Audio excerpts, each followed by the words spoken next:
Hello and welcome to Piano Tech Radio Hour, the weekly bridge to the future of the piano tech community. I'm David Anderson. And I'm Ethan Janney. And we're here to ask great questions, and then we'll shut up and listen to some of the authorities, experts, and most outstanding personalities in our little world of pianos. So, put on your best set of headphones, and let's get started. Hey folks, welcome one and all. Good to have you here again today. Lovely day in June. We'll get started here momentarily. Just make sure everybody can get themselves settled. And then we'll get rolling, rocking and rolling. I'm excited about our guest today. Very creative individual. Explore some of what he's up to. We should be out there on Facebook, YouTube, Instagram, Twitter, and if you're out there on the socials and you're kind of checking this out, we'll introduce the program in a minute so you can understand what's going on and join us again sometime. And we'll also be putting some links into the chats so that if you want to join our actual live Zoom call right now, if you happen to be watching live on the social media, we'll try to get some links out there in the chats so you can click those and join. And we encourage you to do so. And we'll introduce where we're at here again momentarily. We like to give people a moment to settle in, but it's also good to get some context right off the bat. So here we go. Welcome to Piano Tech Radio Hour. We gather here every Saturday to meet with and learn from the most fascinating and knowledgeable folks in the piano world, including manufacturers, rebuilders, musicians, makers of other instruments, and of course, piano techs. Our mutual goal is to become better at our craft, to help each other, and to create an ever more musical world together. Piano Tech Radio Hour is brought to you by Piano Technicians Masterclasses, an online learning resource that brings you cutting-edge instruction from piano industry masters without leaving your home. You can find out more at pianotechniciansmasterclass.com. You can also subscribe to this program we're having right now. It's called Radio Hour, Piano Tech Radio Hour. You do that for just $16 a month. You get direct access to each week's private Zoom call, as well as the archival recordings of over 200 episodes in our member area. You can join using the link bit.ly/joinptrh, bit.ly/joinptrh. And without further ado, I'll take a moment to introduce today's guest. Today's guest is Myron Silberstein. He's a Chicago-based teacher, vocal coach, collaborative pianist, composer, and music critic. He studied collaborative piano with Arlene Schrute at the Juilliard School and has graduate degrees in literature and philosophy from the University of Chicago's Committee on Social Thought. His performance career focuses on bringing attention to neglected masterpieces, and his compositions continue the tradition of those composers' sensibilities and emotional values. His compositions include 5 piano sonatas, 2 flute sonatas, over a dozen song cycles, and individual songs, some of which are written in collaboration with living poets, and numerous chamber and choral works. He has given first recordings to piano works by Vittorio Giannini, Peter Menin, and Norman Lloyd, and has also recorded works by Vincent Persichetti and Franz Liszt on Naxos, Centaur, Ictius, and Connoisseur Society. He teaches piano lessons, works as a coach for operatic and art song vocalists, and is a staff pianist for the C21 Women's Ensemble, a frequent accompanist for Chicago chapter NATS auditions. He is also the creator of Piano Unlocked, a web series of beginning piano lessons and advanced piano techniques. Myron, welcome to Piano Tech Radio Hour. Well, thank you. It's a pleasure to be here. Thank you for having me. Yeah, for sure. And I'll just give a context up front. Your audio is going to be a little bit roomy, but it's for a good reason, because we're going to switch over and do some piano performance today. You're a fine player and composer, and you're going to share some of that music with us. So we'll just kind of keep the settings as they are, as Zoom is a little bit finicky getting the settings right. Well, it's really great to have you here. I want to give the viewer, the regular viewers, a little context. I'm a little bit out of. I often zoom in from different places. Today, I wanted to say I'm actually in Mountain View, California, near Palo Alto, And we have a friend of the show here. His name is Larry Lobel. He lives about 2 hours north of where I am right now. I got to visit him yesterday and visited the Green Music Center at Sonoma State University, where he tunes pianos there. And also, this is exciting, Myron. You've recorded piano, so I don't know if you're aware of this venue, but it's incredible if you ever get a chance. Skywalker Sound. So we visited Skywalker Sound yesterday. It's an incredible sound studio where they record orchestras for movies. They've been around for decades, and it's crazy. It's in the middle of nowhere. It's like in the middle of the mountains in the middle of nowhere. But they've set it up like it's almost like you went to like a resort or something. They've got like restaurants and coffee bar, and it's a cool place. A lot of cool magic goes on, and the piano there. Do you know Frederick Chu, Myron? Are you familiar with Frederick Sure. Chu? Yeah. So, I feel like maybe I've reviewed some of his recordings. Certainly, I've heard some of his recordings, and they're excellent. Could be. So I didn't know this. So we've had Frederick on the program a couple of times. He's a really great guy, really friendly with us. And I just learned yesterday that he helped pick out one of the pianos that they have over there at Skywalker Sound. And he's also recorded several works at Skywalker Sound. So keep an eye out for that venue for recordings, Myron. It's an interesting place. They have the opportunity to do like top level sound production. But yeah, we'll talk about that later.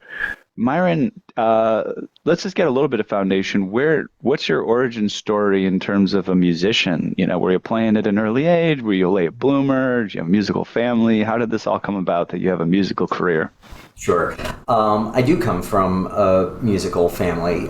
My grandmother was really an excellent pianist and someone who did not play professionally but played beautifully all of her life. And my parents had a baby grand piano that was originally my mother's grandmother's. So when my grandmother would come over to visit, she would go to the piano and she would play a mix of Chopin and Rachmaninoff and songs out of the Sesame Street songbook, which of course appealed to me tremendously. And I do remember there being some point or other where I felt like I wanted to imitate her and couldn't. I also know that my father had various songbooks that had, lead sheets, the melody line and the chords, and these were songs that we listened to on the record player, and I was just so frustrated that there were dots on the page, and I knew what the tune was, and I couldn't get the piano to produce that tune. So there was an urge from very early on. And the family legend is that my father, who is musically knowledgeable as well, wrote out all of the scales and all of the key signatures on staff paper for me, and that this suddenly made everything comprehensible to me. And this seems to be strange because that's not really the way it should work. Certainly that's not the first thing I do when I'm teaching a brand new student. But maybe it did work, and I can say that the attunement to patterns within music has always been a strength of mine. And that means analysis of music that I'm studying and creation of my own music, being aware how things are put together, how composers are using their material and developing their material is something that has always been very natural to me. When I was about 6 or 7, I had my first actual piano lessons with a very nice local teacher who, after a couple of years, sent me on to her own teacher, who I stayed with through the bulk of elementary school and junior high school and into high school. and at the point that I was 14 or so, she had a connection to someone in New York City who was, not a piano teacher, but a piano pedagogue, and that was my next teacher. So I had the foundations. I was a good sight reader. I didn't know a thing about how to practice effectively. I was 14 and saying I wanted to be a pianist, and had amateur, non-practiced technique, but some natural facility and interest, and then I needed to learn how to really develop as a musician and as a pianist. Cool. Well, yeah. So it kind of like happened. You kind of fell into it from there, I suppose. Yeah. You jumped in a little bit deeper than you thought, but you learned how to swim. Yeah, that's exactly right. I made a lot of progress in those first couple of years after going to the pedagogue, who his introduction of himself to me was cranky. He said something along the lines of, "I hear that you want to be a pianist and that you don't practice very much. I'm giving you a summer. By the end of the summer, you'll be practicing 4 hours a day, and you'll be doing it in the way that I teach you, or you can go back to your teacher in the suburbs." And I didn't actually know for sure that was what I wanted to do, but I also didn't want to burn bridges. So, what's the worst that can happen for trying it for 3 months? And in fact, what happened for trying it 3 months is I became a whole lot better. Tell me the difference, because I'm familiar with the word pedagogue, and I'm familiar with pedagogy and teacher, but I don't know that I'm familiar with a distinction or difference. So tell me, you had mentioned this person was a teacher, this person was a pedagogue. What do you see as the difference, or what did you learn as the difference between those two roles? And I'll say that it's a difference in some ways that I'm making up, because I don't think that you'll find it in any kind of textbook, but there are teachers who are excellent, who instill a love of music in students and give them the information that is needed to be able to get by on the piano and enjoy playing the piano. I see a pedagogue as someone whose primary interest is in teaching potential pianists how to become pianists. Professional pianists or advanced pianists. Yeah, that makes sense. Contextually, that makes sense. But yeah, it's interesting though, because I feel like pedagogy to me also evokes the study of learning and teaching, right? Like someone who takes the process of, educating someone a little bit more from a meta perspective, right? And kind of takes the actual process of how does teaching work more seriously. But and I think that that's right, and I think that that can apply not just to people who teach teachers how to teach, but also in the approach to teaching students. And another distinction that I would make is you can teach someone how to play the piano by giving them instruction to do certain things with their fingers, or to study certain exercises, or to give them certain pieces. And you can do all of that without explaining the more abstract concepts behind it. And I don't think there's anything wrong with that. And in fact, I suspect that many students would find it boring to, sort of have thrown on them in piano lessons all of the details of why you should sit a certain distance from the bed, from the keyboard, or why do this exercise instead of another exercise, or why do you need to think this way when you practice instead of practicing however you're inspired to practice at any time.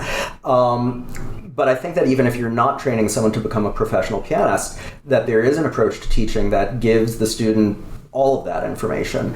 And I think, speaking as a teacher myself, I think it creates a lot of buy-in. One of the things that's crucial to me is that my students understand the purpose between the purpose of anything that I'm suggesting to them. It should never be a matter of my authority, right? Just because I said so. Yeah, just because I said so. You need to do this exercise, and you need to do it at this tempo and at this volume. It always has to be, well, if you do it at this tempo and this volume, that gives you the opportunity to think about these things, and that will give you a greater connection to how your fingers work in this way. And then, regardless of whether a student actually loves going through the activity of the practice, they can always connect it to a purpose, and when they do make progress from it, they can also always connect the dots between how they're practicing is showing up in their progress. And then you have really sort of a lovely leverage point, because you start off with students who would like to play better, but of course have not been taught about how practicing works. And the initial response to instruction in how to practice is that it probably sounds kind of boring. Even students who like me and like the ideas when I verbalize it will take a little while to really give it their all. And the other challenge with this is that practicing doesn't show up as progress in any sort of immediate way, by which I don't just mean that, practice for 15 minutes and after 15 minutes play and you'll see all the good that it does for you, which obviously, right, you certainly won't. But practice this way for 2 weeks and you might only see the slightest glimmer of it being of any value. And if a student can kind of suspend disbelief for 2 weeks or 3 weeks, and then there's that first sign that the things that they were doing are directly connected to the greater facility that they're having, then there's the leverage point where that makes them want to do, if they were doing 40% of the things I suggested, they'll want to do 50% now. Right. They can see some turnaround. Yeah. That makes sense. Yeah, I don't know if I mentioned it too, but I have some background in neuroscience, and that part of the reason I got into the neuroscience domain was I was in music, and I started to become fascinated with how understanding how the brain worked helped me practice better, learn better, progress as a musician, and now I find myself often when I'm teaching about something, I'm bringing in those analogies about what's going on. I do a little bit of coaching sometimes, every week, everything from sort of your career direction to kind of changing some aspect of your life as well. And, just being able to say, okay, this is actually what's going on here. You're forging new connections in this area of your brain, and this is why it takes a certain amount of time to gain traction. This is why they say perfect practice makes perfect, but imperfect practice does not make perfect. No, that's exactly right. And I don't have a background in neuroscience, but one of the things that I'm often talking to my students about is that the biggest frustrations that students have, and it's really very sad, is that they try to play a piece and they can't sight read it. Which of course they can't sight read it. And the conclusion that they draw from that is that they're not very talented, and then they get discouraged.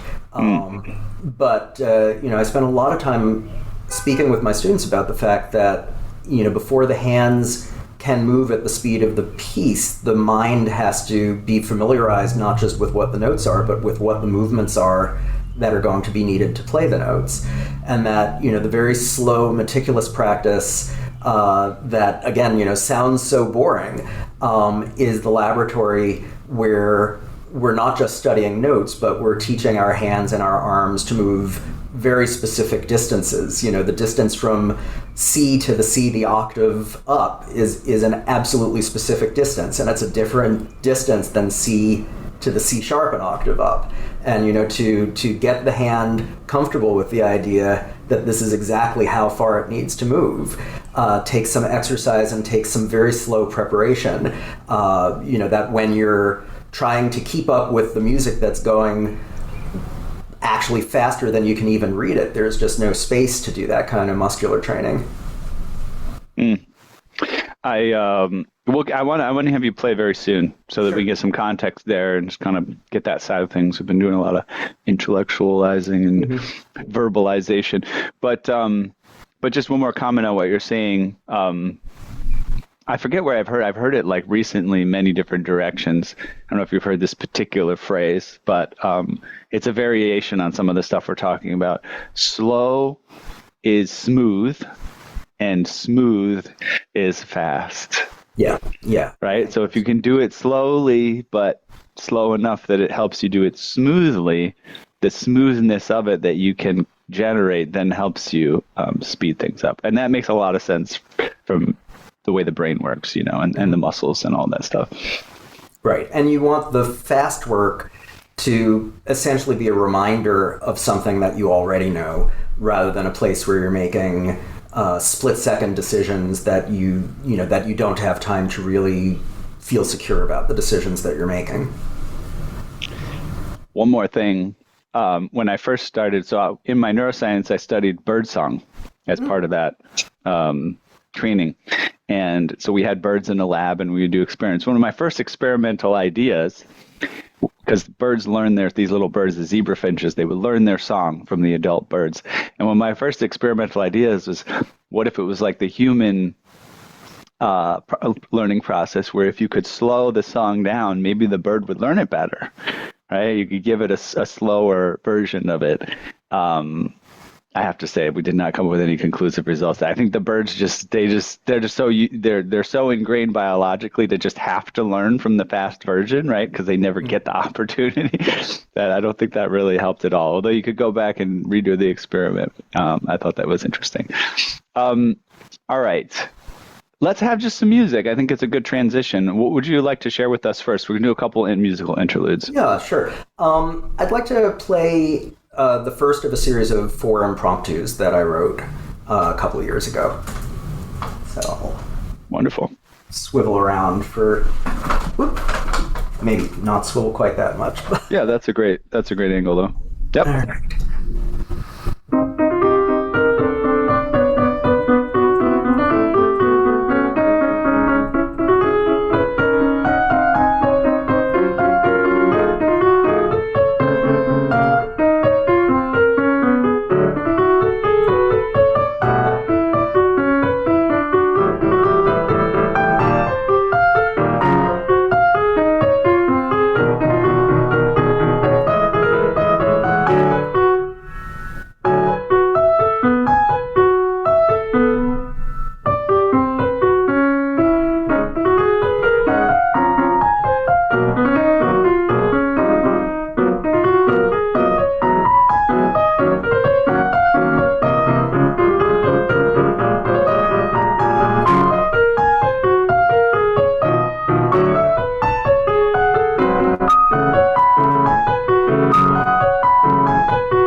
Thank you.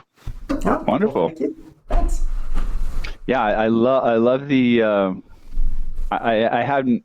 We had met before, and I had to hear another one of your pieces. So I'm starting to develop, more of a taste for what you pull together. And I really just love the melodic lines and the chords, and we had talked before about how it resonates with my love for jazz music and some of the things that are going on in jazz music, different eras and different styles. I mean, particularly I was hearing all those like fourths and fifths, and I was thinking of kind of like McCoy Tyner, coming in and playing these type of voicings and melodies, and but you and I had talked about this previously, and so share with us, relationship between classical music and potentially, jazz music, and the way that these type of voicings and chords and melodies have entered your vocabulary. Sure. Maybe the first thing to say is that I know very, very little about jazz, and what I hear passively, I love and admire, but I don't have a jazz record collection. I can't articulate the different styles or the big names. So, which is a preface to saying that what I know of these chords and these rhythms and these voicings have come from the classical side, and what is important to me is the permeation and overlap that at times was a direct emulation. So you think of Debussy, doing something like Gollywog's Cakewalk, and that is in fact a cakewalk. And so these are classical composers that heard some jazz music or some popular music, and they liked it, and they decided they wanted to see if they could put it into their voice. And those are great pieces. I got to say, one of what I honestly think is one of the great 20th century works is Milhaud's La Création du Monde. And what's fascinating about it is Milhaud was one of the most authentically aware composers in terms of his relationship to jazz. And toward the end of La Création, there are these riffs that he notates in the score, and they're impossible to read. He's got 30-second notes tied to, dotted 16th notes on the next beat. I mean, all of the things that actually someone who knows jazz would say, hey, okay, that's back phrasing. That's the band is having some fun, and the saxophone is doing some sort of cadenzas here, but writes it in to a T. And if you're a classically trained musician, I would imagine those rhythms would be very, very difficult to intellectualize. There's something you have to hear. So that's one level of influence. But then the other level is that as composers began working with things like 11th chords and 13th chords, as they began extending tonality, those composers who didn't want to fully break tonality and go into serialism or spectralism or so on, wound up writing things that, with these extended chords and their allegiance to tonality, are hard to distinguish from jazz. And one of the great ones, aside from people like Poulenc, whose harmonies sound so much, you ought to be in a nightclub with a few packs of cigarettes, smoking all 60 of them at once. But Paul Creston, whose works I recorded for my last CD, was also not a jazz performer, not a jazz composer, but was so interested in rhythm, which he had felt was generally neglected in the sphere of composition, that he developed a whole theory of how rhythms can overlap between the hands. One hand can be in one meter, another hand can be in the other meter, of how accents work to create the illusion of different meters and so on.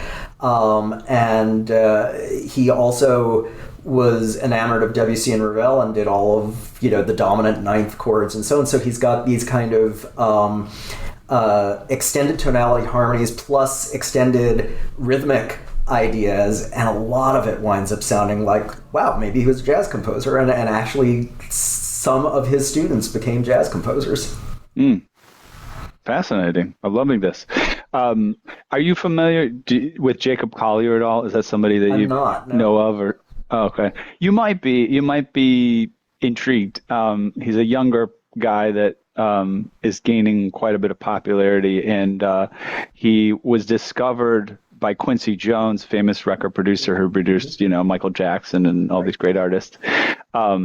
but he was just making some YouTube videos and creating his own music. He does some vocal things too. I know you do some vocal music as well. But his sort of theory chops are just insane. He's just got always using these like crazy theoretical concepts in his music, and there's some classical influence, jazz. It all just sort of comes together in one thing. So it's interesting to hear him talk about music and composition and things like that. And often it can resonate with both people coming from the classical domain and the popular or jazz direction. Well, that's wonderful. I'm learning a lot. And would love to feel like it'd just be great to kind of just sit down with you and listen to some records sometime, Yeah. Anytime. We learn a ton. All right. I mean, there's a lot that we could talk about. I guess the concept of vocals and vocalists just came into the conversation. So I wouldn't mind just touching upon that so we have a little bit of context. So tell us a little bit about your experience with and interest in working with vocalists or doing things in the vocal domain. Mm-hmm. I had been the accompanist for my high school choir, and also in my school there was such a tremendously strong music program.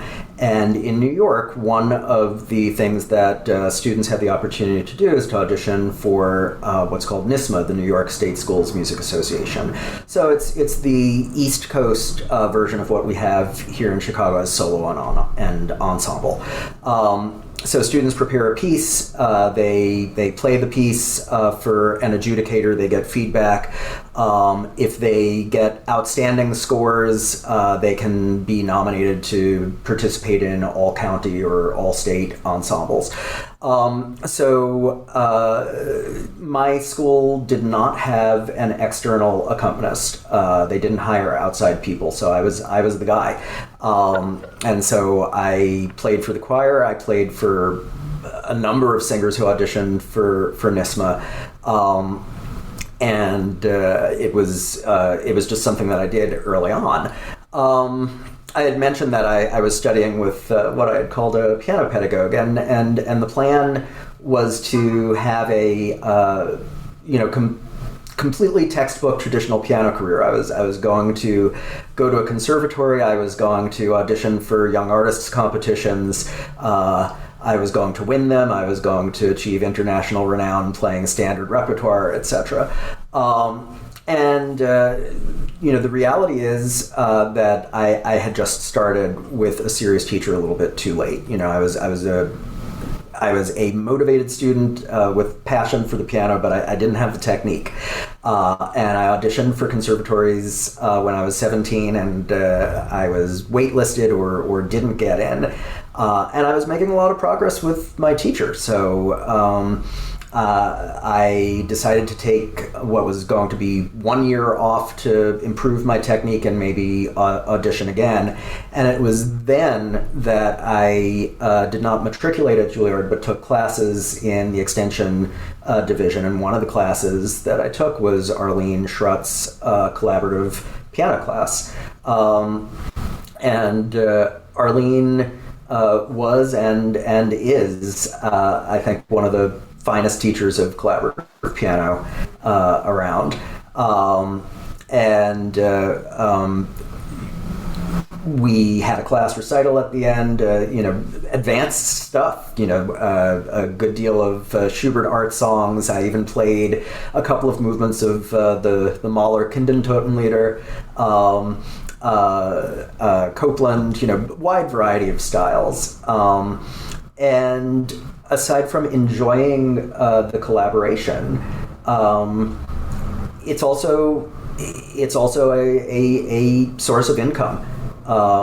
Being able as a pianist to provide support for singers and instrumentalists, especially if you're also able to give them coaching, is honestly a secure way to have an income. So I got involved with that, and it's been central to my professional work really for the duration. That's interesting. Our last guest, Miguel de la Serna, Serna, I think it's Serna or Sena, I forget, but he's also a Chicago pianist, but on the jazz side. Mm-hmm. And he, a lot of his career, he said he developed into kind of the accompanist for vocalists. There's accompanists in many domains as well beyond vocalists, but it's a specialized skill too, to be able to, take that role, be so supportive, know how to do it with grace and style, and not a lot of people necessarily, they're gravitating towards the spotlight too. So, it's not as attractive to kind of be in that role, but it's so essential. And like you said, make some money. Right. Well, and I think that as any financial planner will tell you, it's wise to diversify. So I never scheduled the level of teaching where I wasn't able to practice. So working on solo repertoire has never fallen by the wayside. But to set my sights solely on being a solo pianist as my only source of income, and with the idea of it being a self-sustaining career, in a world that is glutted by solo pianists playing standard repertoire, with an ever diminishing audience pool, it was just not a viable proposition. And so, between teaching and vocal coaching and playing in churches, and playing various sorts of gigs, that's a way that you can have a sustaining life as a pianist.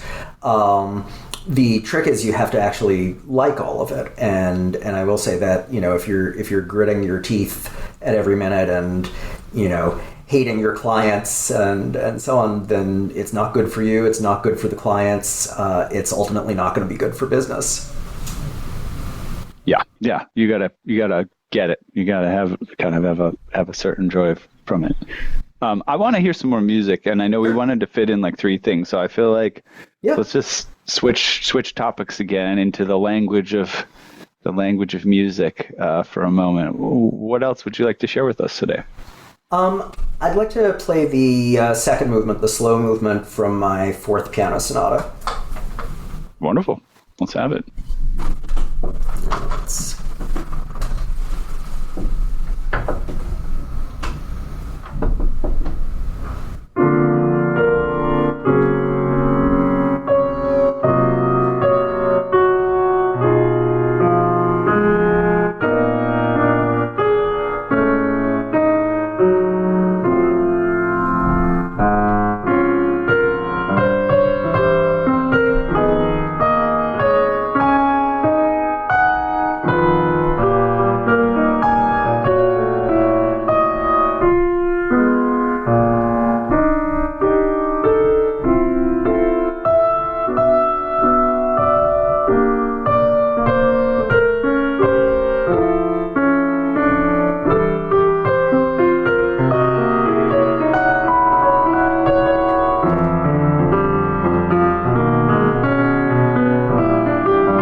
That one will really take you on a journey.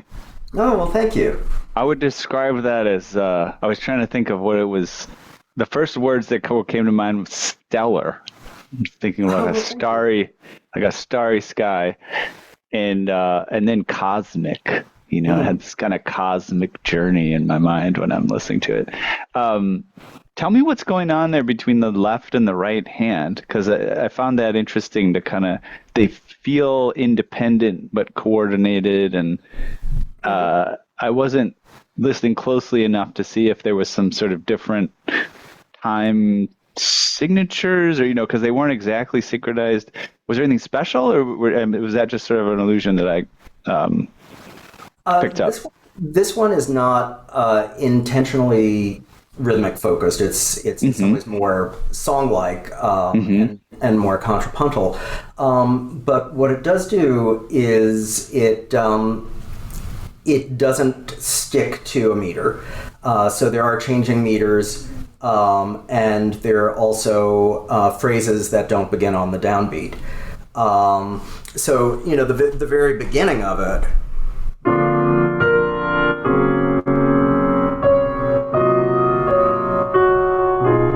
even though it's simply melody over chords, it starts on beat 2. But then the next measure is a 3-beat measure starting on beat 1. And, you know, what ties it together is melodic fragments. The entire sonata, all 3 movements of it very strongly involves a fourth going up plus a second going down. And you can keep on doing that, which is the first 4 notes of the melody. But you can also do things like in the first movement, or, you know, things like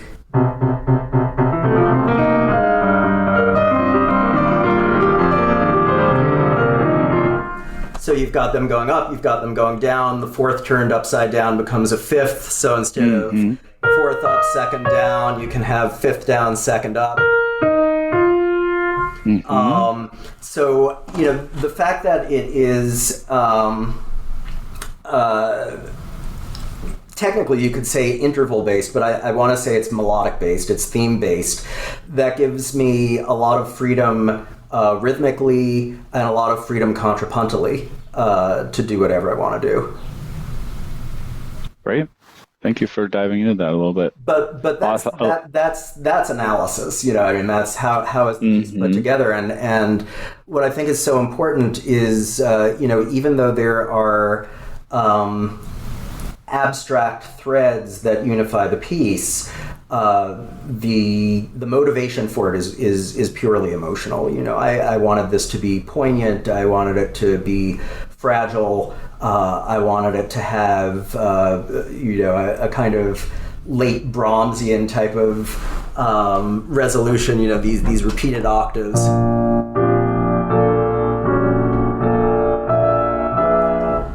And those are the kinds of things that Brahms does, you know, in the third violin sonata or the 4 serious songs. And you know, what I think is really exciting about being a composer is the input that we have from our experience of listening to other composers.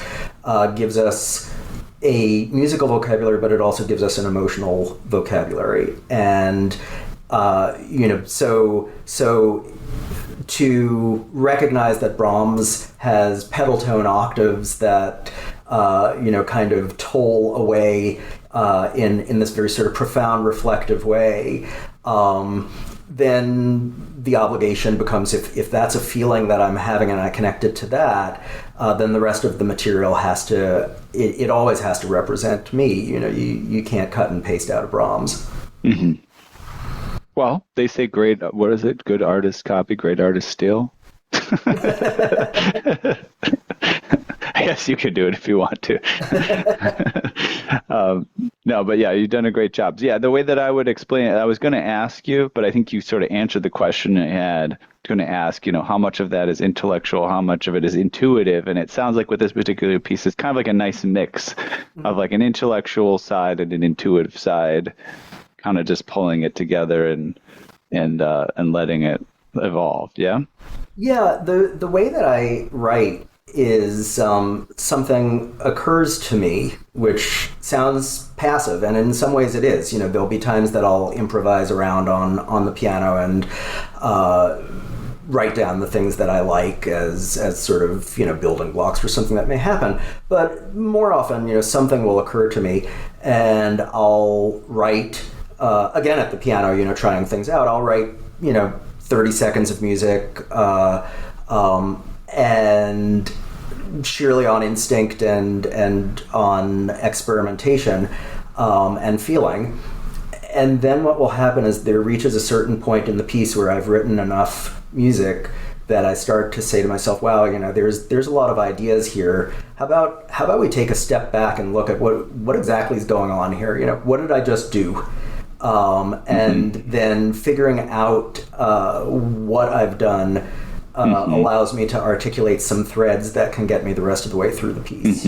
It's like unpack it, see what you got, and then pack it back up and continue the journey. Yeah, that's cool.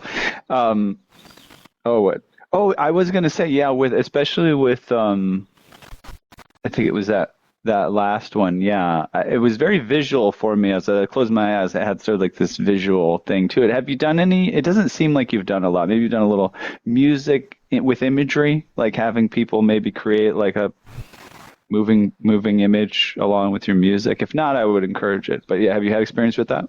I haven't done that, but what I did do, and this is rare for me because you notice that the first piece I played was one of a series of impromptus, and this which I just played is a slow movement from a sonata, and in fact it's from my fourth sonata. So there have been a lot of sonatas, but I did write a series of pieces called Winter Landscapes, and those are miniatures. And I actually wrote them a couple of springs ago. It was April through late May that I wrote these pieces.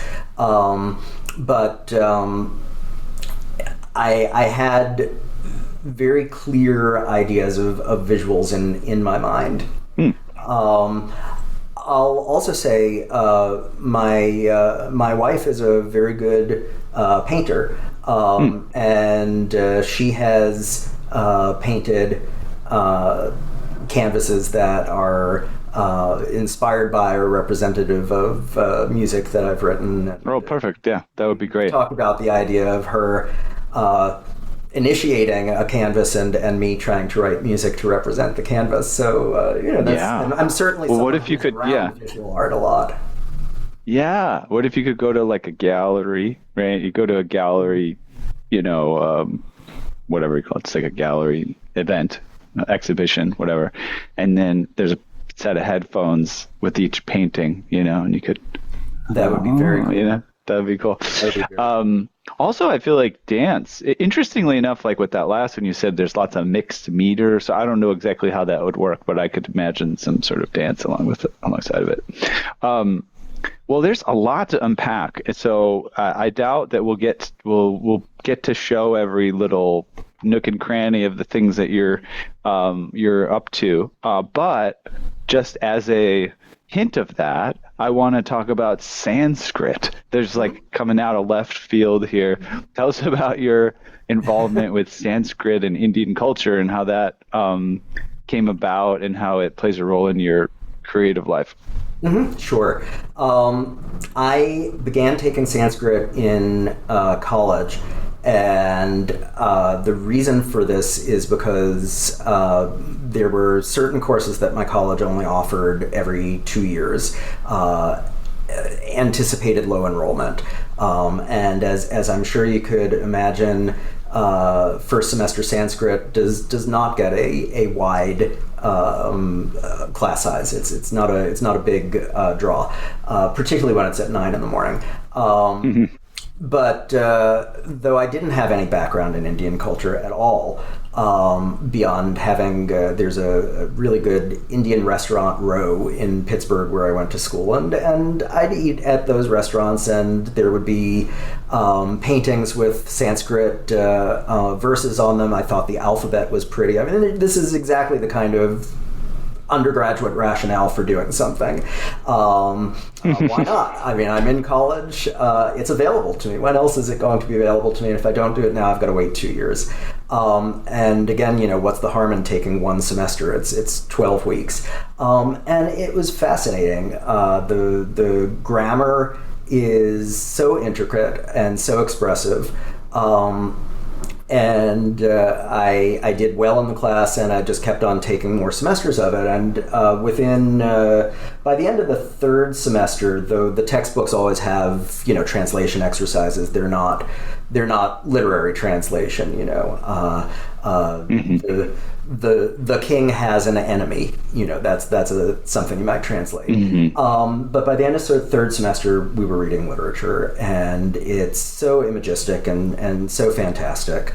And the other part of this, which had not really been operative in my mind at the time, is one of my favorite authors was John Barth. And in John Barth's novels, he talks about how he had been a library intern at Johns Hopkins and had to reshelve everything in the classics department, and would sort of sneak time away from reshelving to actually read the stuff that he was supposed to be reshelving, and that he had come across the 1930s translation called The Ocean of Story, which is a translation of the epic The Katasurit Saga, which is very, very underlooked. The Mahabharata, the Ramayana are the paramount Sanskrit literary texts, and the Katasurit Saga is who's ever heard of that? But it's a compendium of stories that descended through the Arabian Nights into Boccaccio and Chaucer and Shakespeare, and they're just so generative of so much. Wow. That once I began taking Sanskrit, it occurred to me, wait, wasn't there some Sanskrit thing in this book that I liked, and maybe someday I'll read that. So I wound up taking more until I could read that, which I did in graduate school. But in terms of my musical career, the one place it has had a direct influence is about 4 years ago. I decided I wanted to do a multi-tradition collection of prayers for peace. This was during the time that the pandemic had begun, and there was considerable despair all over the world, and considerable unrest as well. The first thing that I set was the Oseh Shalom, which is the Jewish prayer for peace, which is very familiar to me. It then occurred to me, the Shantipata is very different in perspective. Rather than he who makes peace in high places, in the heavens, bring peace also to us. The Shantipata,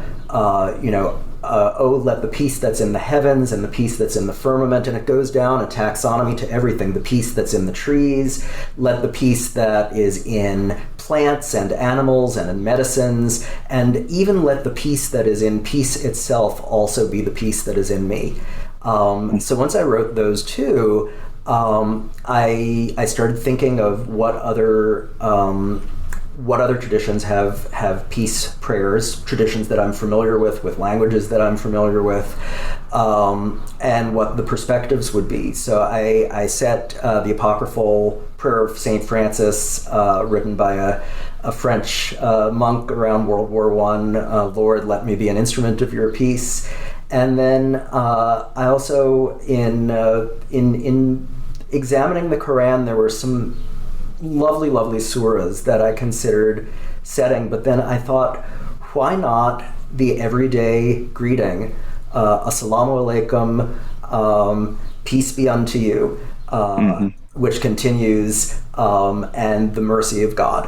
So I set those, and those have been some of my most successful pieces in terms of interest. Chelsea Hollow, the San Francisco-based soprano, and her pianist Taylor Chan recorded two of them, the Sanskrit and the Arabic prayers, and released those on Arcade Records. And Elizabeth Schumann, who was recently the Collaborative Arts Institute of Chicago's Vocal Chamber Fellow, asked me to arrange Assalamu Alaikum and Oseh Shalom for string quartet and soprano, and she did those at her culmination recital. And they've actually just been published by North Star Music, which they're coming out with an edition that'll be for three voice types, high, medium, and low. So I have to finish editing up the low voice edition. The high and medium edition is up and running already. Beautiful. What a wonderful project. I want us, because we made space for it, at least in our plan, I want to have a bit more music, and then we'll wrap it up, because that's what we do. We try to keep it to an hour. So, play us another piece. Love to hear it. Sure. Since we spoke about the winter landscapes, why don't I do one of them? If you've got it, sure.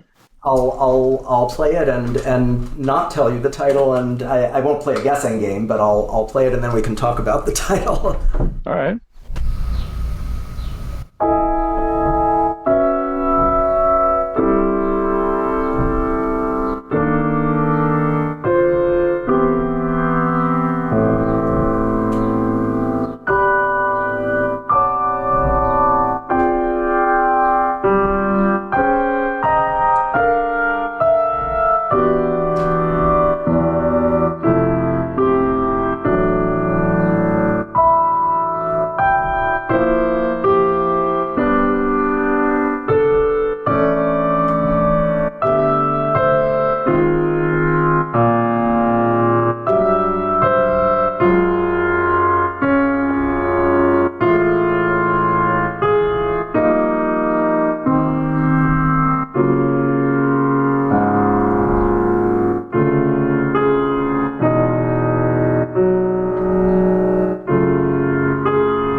Okay, wonderful. So a little guessing game as to what the title or the inspiration? If you'd like. I mean, something immediately occurs to you. I mean, it's hard because you said winter landscape, so then I'm just thinking of winter landscape. So the first thing that comes to my mind is like snowy forest or something like that. Well, but the title for it is Sunlight on Snow. Okay. Beautiful. Yeah, I like that. I also have, in that series, I have Bare Trees and Afternoon Shadows, which is a kind of menacing piece, and the finale to it is The Frozen Lake. So it's a Chicago-based series. So we don't get too depressed, and right. In Chicago, we got to make some music in the wintertime. But I mean, and you mentioned in the Impromptu the presence of fourths and fifths, and there's something that I find so crystalline about these stacked fourths. Yeah. And that's that. And there's also that interesting overlap, which again we can't dive too deep into, but just to give people something to think about. And we actually talked about it with some other composers and players previously. The synesthesia, like this of music and visuals, right? What's really interesting about it from a neuroscientific perspective is the universality of some of these experiences. Why is it that, I'll hear these fourths and fifths and harmonies and melodies and you'll play them and you'll hear them and you'll say something like crystalline or, shimmery, and we both go, yeah, That's the sound of this visual thing. And again, I don't have the specific research or things like that, but from the patterns that I've seen in neuroscience, it's literally that some of the pathways where these two things overlap in the brain, they cross paths right there at this place. And so that we can create these associations. And the reason that some people are more synesthetic than others, where they actually may see a visual thing happen. Sometimes the explanation has been, and it's been a while since I looked deep into the research, there may be developments here, is what they call inhibition. So just like when you're sleeping, your brain inhibits all the sensory inputs so that you can sleep. So you don't hear things that you normally would, so you can sleep. So you can focus on the world. Let me just listen to this versus let me see this, or let me see this over here, which is important visually, versus this is a totally different thing auditorially. There's inhibition going on in your brain, so that because you can't even imagine, right? If all of the sensory input in your surroundings, auditory, visual, sensory, from touch, if that was all just nonstop, you wouldn't even be able to handle it. So there's this inhibition going on. It's just so that we don't get overwhelmed with all the signals coming in. But I love that.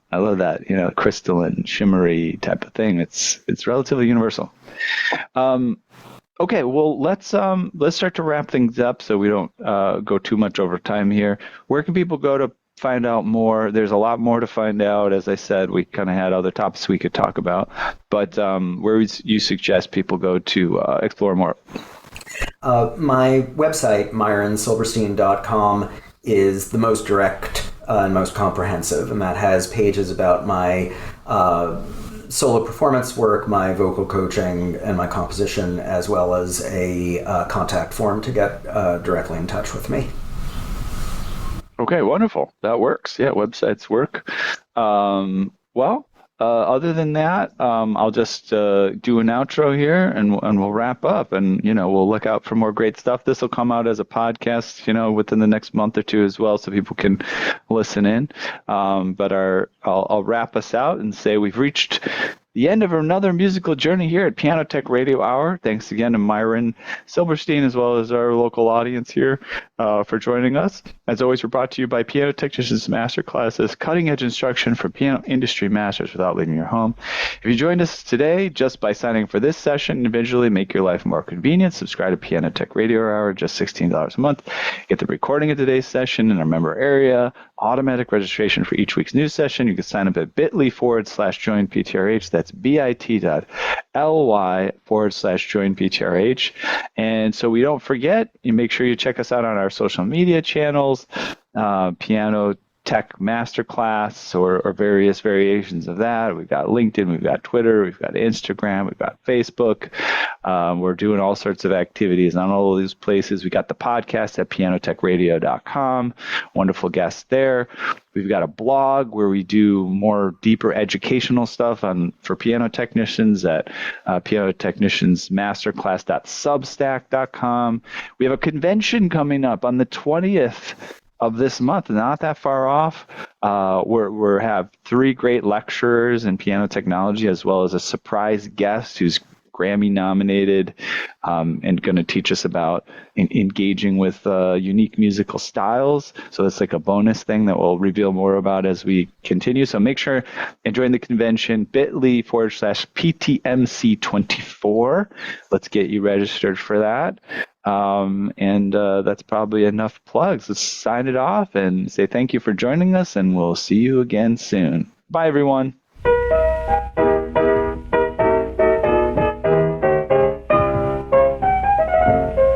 Thank you so much for giving us an hour of your time. Remember that you can catch us live online every Saturday at 2 p.m. Eastern Time. That's right.